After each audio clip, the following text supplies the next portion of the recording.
Située au nord de la ville de Mexico, la Huasteca Potosina est l'une des régions les plus vertes du Mexique.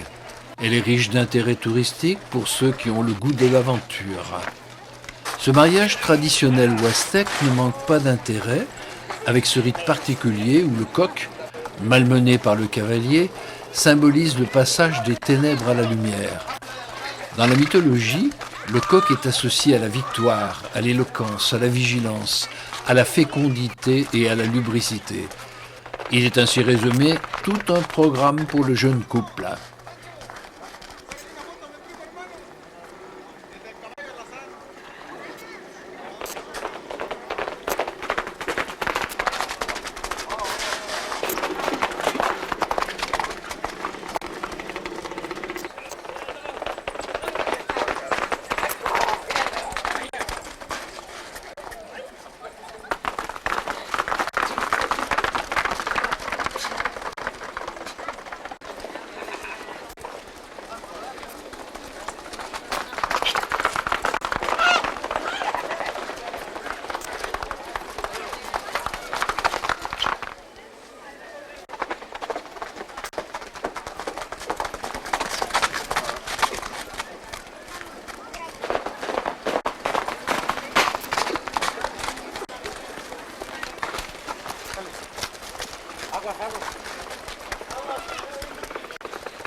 En cette région, l'abondance de l'eau favorise diverses cultures comme la production d'oranges, entre autres.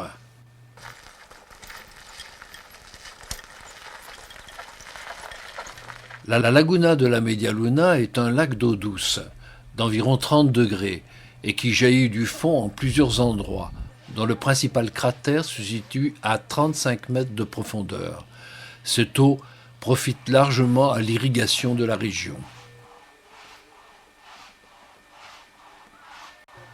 La grotte de la cathédrale y El Ángel San José de las Flores Alamitos suscite aussitôt notre curiosité. Et c'est accompagné par un sympathique indigène que nous nous engageons vers ce lieu non touristique. Cette grotte de belle taille pourrait contenir une cathédrale selon les commentaires populaires. Les stalactites et stalagmites se rejoignent parfois pour de belles et fragiles compositions artistiques.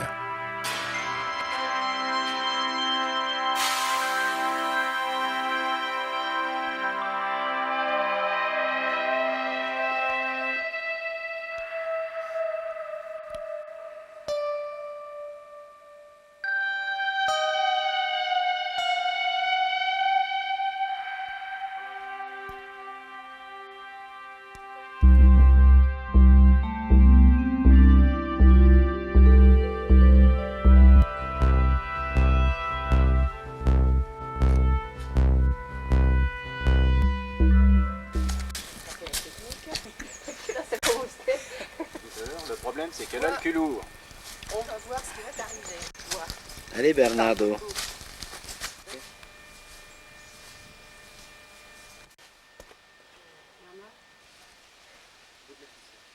Mais rien n'arrête notre curiosité, et chacun est confronté, suivant ses goûts, à l'inconfort du parcours de ce long boyau, gardé par des insectes comme des araignées et autres tarentules, et qui suscite quelques émotions.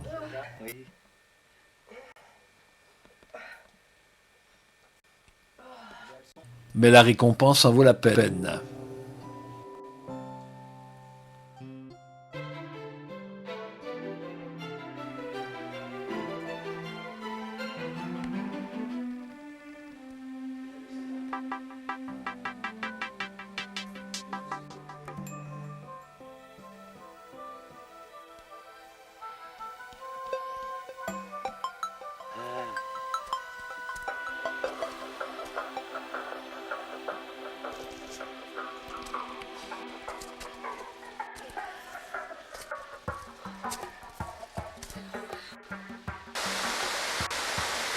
Les chutes de Tomasopo respirent cette belle nature luxuriante à souhait.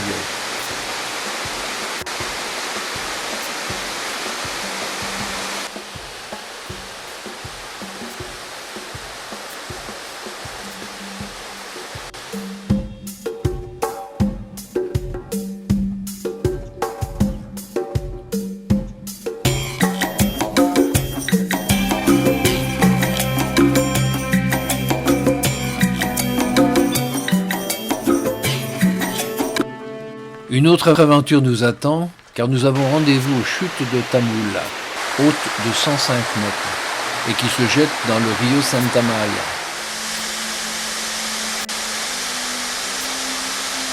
Nos téméraires collègues qui ont entrepris la descente de cette rivière ne cachaient pas leur crainte devant la difficulté à franchir ce passage, d'où notre présence. L'accès à la rivière se fait par cette échelle rustique construite par les indigènes pour se rendre à la pêche.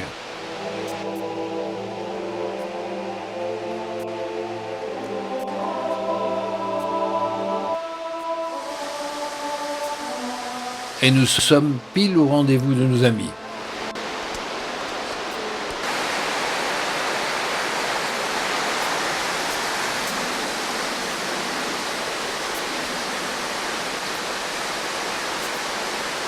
C'est maintenant que les choses sérieuses commencent.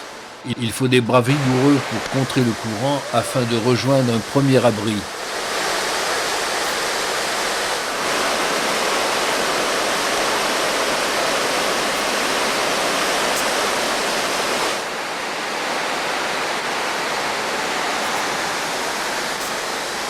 Mais, seul au commandement de son canoë, Paul a fort à faire face aux éléments.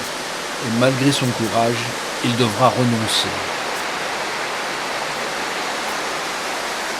Après un moment de récupération, le premier groupe franchira les difficultés avec succès et nous le retrouverons plus tard en aval de la rivière.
Il s'agit maintenant de remonter à l'échelle de fortune avec un lourd fardeau. Notre assistance était donc parfaitement opportune en la circonstance.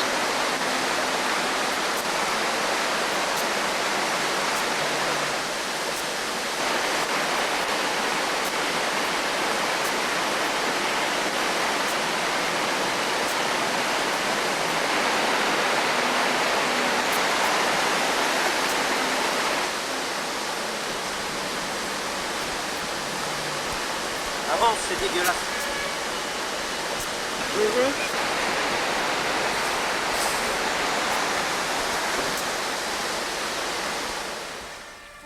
Pour vous aider, attends, vous allez l'aider à sortir les trucs qui vont pas vous aider. Les bagages et cette prise, ouais.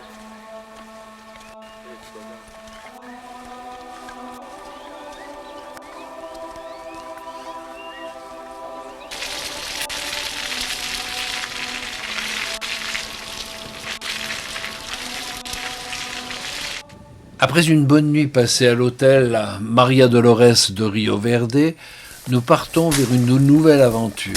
Mais pour atteindre cette fameuse résurgence de type vauclusienne, il faut en mériter l'accès.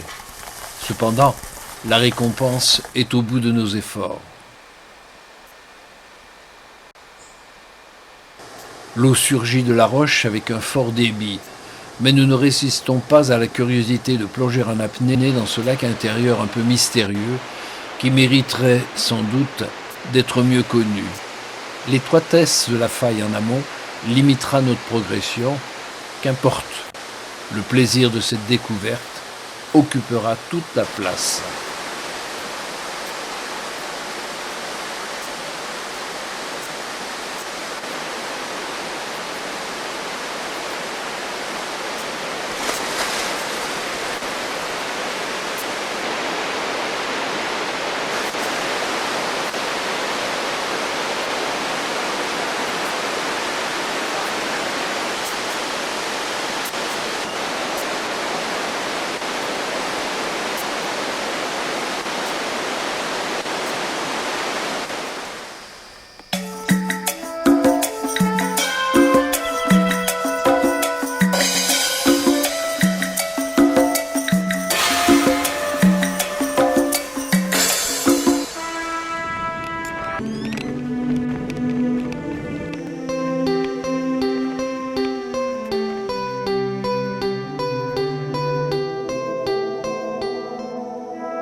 Parcourir cette région très rurale du Mexique nous ramène au temps d'une vie simple où les habitants se contentent de l'indispensable à leur quotidien.